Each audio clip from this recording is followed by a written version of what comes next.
préfet du département du Gao, préfet du département de Gagnoua et président du comité d'organisation, a convoqué les leaders d'opinion de Gagnoua à la salle de conférence de la préfecture le mardi 13 août 2013, en vue d'informer les uns et les autres de la venue effective du président Guillaume Kibafori Soro le jeudi 15 août 2013. Le président Guillaume Kibafori Soro, a-t-il dit, est l'invité des chefs traditionnels du département de Gagnoua. Il sera à Gagnoua pour l'inauguration du siège provisoire du Conseil des chefs et la pose de la première pierre du siège définitif du Conseil des chefs. Le président Guillaume Kibafori Soro, a-t-il martelé, va également profiter de cette occasion pour s'adresser aux populations du département de Gagnoua. Il sera bel et bien à Gagnoua, un homme de paix et de réconciliation. Pour ce faire, il a demandé à ses leaders d'opinion d'informer leurs pairs, afin que ceux-ci se préparent pour accueillir le président Guillaume Soro. Il les a également exhortés à ce que chacun à son niveau prépare son cœur pour la réconciliation et la paix, car le temps de la belligérance est terminé. Il était nécessaire, il était indiqué que le préfet donne l'information officielle à toutes les forces vives du département. C'est pour cela que j'ai appelé les leaders d'opinion pour leur donner l'information, leur communiquer le programme et puis faire le commentaire que j'ai fait. Parce que, in fine, le président de l'Assemblée nationale vient ici dans le cadre de la réconciliation, du raffermissement des liens entre les populations. Donc il était indiqué d'insister sur ce fait-là, pour demander aux uns et aux autres, comme je l'ai dit tout à l'heure, que la réconciliation dont on parle, c'est d'abord sur nous-mêmes.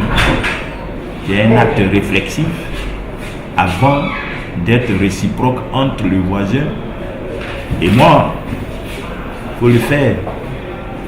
Parce que non, on ne veut pas se réconcilier. Quand j'entends ça, je dis, mais à partir de quand, disons, qu'on a fait la réconciliation, est-ce qu'il y a un acte ou bien il y a des actes constitutifs de la réconciliation qu'on doit d'abord réaliser avant qu'on dise qu'on avait la réconciliation? Et puis, si on ne veut pas se réconcilier, quelle est l'alternative? Est-ce qu'il y a une alternative? Moi, je n'en vois pas. L'alternative, c'est la vengeance. Est-ce qu'on peut se venger? On peut régler un problème par la vengeance? Non. Donc, moi, je pense, ce qu'il nous reste à faire, on n'a pas dit d'avaler.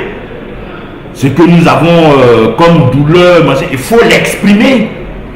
Mais en l'exprimant, on ne veut pas dire qu'on ne veut pas se réconcilier. Je pense que c'est en l'exprimant même d'abord qu'on a la réconciliation. Donc il faut accepter qu'on se parle. Et quand j'entends, non, en train de nous narguer, c'est une défaite, il vient, maman c'est le dernier verrou, c'est des termes un peu guerriers. Je ne sais pas dans quel combat nous sommes. Je ne sais pas en quoi la visite du président de l'Assemblée nationale ici constitue une capitulation. Je ne sais pas. Pour moi, je sais que pour être d'accord, pour se réconcilier, il faut se parler d'abord. Se parler ne veut pas dire forcément qu'on est d'accord. Mais c'est en se parlant qu'on se réconcilie. Il faut bien commencer. Pendant combien de temps nous allons continuer à refuser de nous parler?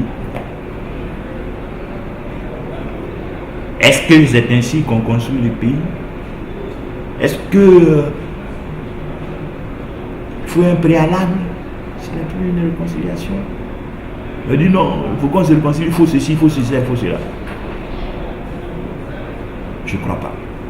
Donc c'est pour ça que j'ai invité toute la population à venir massivement écouter le président de l'Assemblée nationale qui vient. Il a un message pour nous. Et nous aussi on peut avoir un message pour lui. Enfin lui demander de transmettre un message. À qui de droit? Il peut être un bon vecteur. Pourquoi ne pas saisir cette occasion-là? On va passer tout le temps à se murer.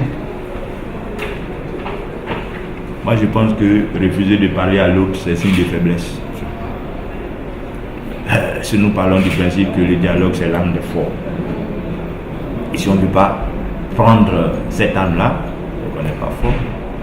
Je ne suis pas d'accord avec toi. Je marche pas devant toi et dire je ne suis pas d'accord avec toi.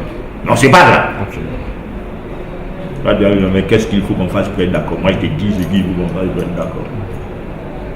Et quand je dis non, je ne te parle pas, toi, je ne te parle pas. Mais à quel moment à ce moment-là? Alors que nous sommes condamnés à être ensemble. Donc le refus du dialogue, ce n'est pas la solution. C'est faire la politique de l'autruche. Voilà ce que je voulais dire. Merci, monsieur.